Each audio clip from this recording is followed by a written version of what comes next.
চন 1948 1 ডিচেম্বৰ ৰাতিপুৱা অষ্ট্ৰেলিয়াৰ এডিলেডৰ ওচৰৰ সোমাৰটন বিচত এজন ব্যক্তিৰ মৃতদেহ পোৱা যায়। তেওঁ ভালদৰে সাজ-পোছাক পৰিধান কৰিছিল, স্যুট আৰু পলিচ কৰা জোতা। আচৰিত কথাটো, তেওঁৰ কাপোৰৰ কোনো লেবেল নাছিল আৰু তেওঁৰ লগত কোনো ধৰণৰ পৰিচয় পত্ৰও নাছিল। কোন হয় তেওঁ? কোনে মাৰিলে? কিয় মাৰিলে? আৰু আজি ৭৫ বছৰ পিছতো কোনো ধৰণৰ সঠিক উত্তৰ পোৱা নগ'ল। নমস্কাৰ, ৱেলকাম টু মাই চেনেল। জানো আহক সোমাৰটন মেনৰ সেই ৰহস্যময় কাহিনী। ৰাতিপুৱা প্ৰায় 6:30 মান বজাত কেইজনমান মানুহে তেওঁক বিচৰ ৱালত আউজি শুই থকা দেখিছিল। কিন্তু পুলিচ আহি চাই দেখে যে তেওঁ মৃত।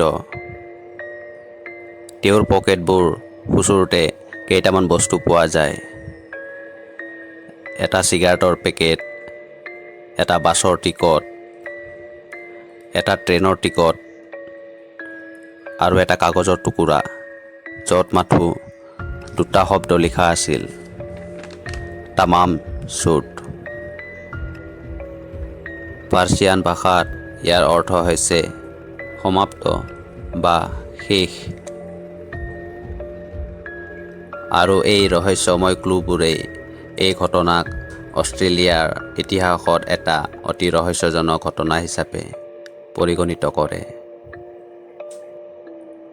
ইনভেষ্টিগেশ্যন আৰম্ভ হ'ল, কিন্তু কোনো মানুহে তেওঁক চিনি নাপালে। তেওঁৰ ফিংগাৰপ্ৰিণ্ট অষ্ট্ৰেলিয়াৰ কোনো ৰেকৰ্ডৰ লগত মিল নাখালে। আৰু কেইদিনমানৰ পিছত তেওঁৰ চুটকেছটো পোৱা গ'ল ওচৰৰ ৰেলৱে ষ্টেচনত। কিন্তু চুটকেছৰ টেগ আৰু কাপোৰবোৰৰ লেবেল আঁতৰোৱাই পেলোৱা হৈছিল, যাৰ কাৰণে তেওঁ সম্পূৰ্ণ অজ্ঞাত হৈ পৰিছিল। মৃত্যুৰ কাৰণো অজ্ঞাত আছিল। কিছুমানে ভাবিছিল তেওঁক বিষ খুওৱা হৈছে, কিন্তু শৰীৰত কোনো বিষৰ চিহ্ন পোৱা নগ'ল, যেন তেওঁ কোনো অজ্ঞাত কাৰণত মৰি থাকিল। কিন্তু কাগজৰ টুকুৰাত লিখা থকা তামাম চুট এই শব্দ দুটাই ঘটনাটোক এটা নতুন সন্ধান দিলে। এজন ব্যক্তিয়ে পুলিচক এটা অতি দুৰ্লভ পাৰ্চী কবিতাৰ কিতাপ ৰুবাইয়াত অফ ওমাৰ খায়াম কিতাপখন দেখায়, য'ত এখন ফটা পেজ আছিল আৰু তাতেই লিখা আছিল এই শব্দ দুটা। আৰু কিতাপখনৰ পিছফালে এটা কোডেড বাৰ্তাও পোৱা গৈছিল, যাক আজিলৈ কোনো সম্পূৰ্ণভাৱে বুজি পোৱা নাই। এইটো কোনো গুপ্ত কোড আছিল নে কোনো ব্যক্তিগত বাৰ্তা, নে সোমাৰটন মেনৰ অন্তিম শব্দ? তাৰ পিছত পুলিচে জো থমছন নামৰ এগৰাকী মহিলাৰ সৈতে সোমাৰটন মেনৰ মানে মৃত ব্যক্তিৰ লগত সংযোগ বিচাৰি পায়। যেতিয়া তাইক মৃতদেহৰ ফটো দেখুওৱা হৈছিল, তেওঁ ফটোখন দেখি আচৰিত হৈ উঠিছিল, কিন্তু পিছত চিনি নাপাওঁ বুলি কয়। মহিলাগৰাকীৰ কিতাপতো একেই হাতৰ আখৰৰ সেই একেই কোড লিখা আছিল। কিছুমানে বিশ্বাস কৰিছিল যে মহিলাগৰাকীৰ মৃত ব্যক্তিজনৰ লগত কোনো ধৰণৰ সম্পৰ্ক আছিল। কিন্তু 2007 চনত জো থমছনৰ মৃত্যু হয় আৰু তাইৰ পৰা কোনো ধৰণৰ মন্তব্য পোৱা নগ'ল।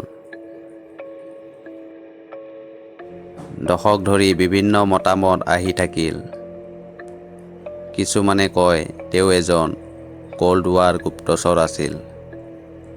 কিছুমানে কয় তেওঁ জো থমছন নামৰ মহিলাগৰাকীৰ সৈতে গভীৰ প্ৰেমৰ সম্পৰ্কত আছিল। কিছুমানে কয় তেওঁ আত্মহত্যা কৰিছিল বা গুপ্ত ৰোগত মৰিল। আৰু অলপতে ফৰেনচিক এক্সপাৰ্টবোৰে তেওঁৰ সংৰক্ষিত DNA পৰীক্ষা কৰিছিল আৰু 2022 চনত গম পোৱা গ'ল যে তেওঁ কাৰ্ল চাৰ্লছ ৱেব নামৰ মেলবৰ্ণৰ এজন ইঞ্জিনিয়াৰ হ'ব পাৰে, যি প্ৰায় চুমৰটন মেনৰ মৃত্যুৰ সময়তেই নিৰুদ্দেশ হৈছিল। এইটো সঁচা হ'লেও আজিও কিছুমান প্ৰশ্নৰ উত্থাপন হয়। তেওঁ কেনেকৈ মৰিল? তেওঁ চুমাৰটন বিচত কিয় আছিল? আৰু সেই ৰহস্যময় কোডৰ অৰ্থ কি? বন্ধুসকল, আৰু এনেকুৱা ৰহস্যময় কাহিনীৰ বাবে চেনেলটো ছাবস্ক্ৰাইব কৰিব নাপাহৰিব। ধন্যবাদ।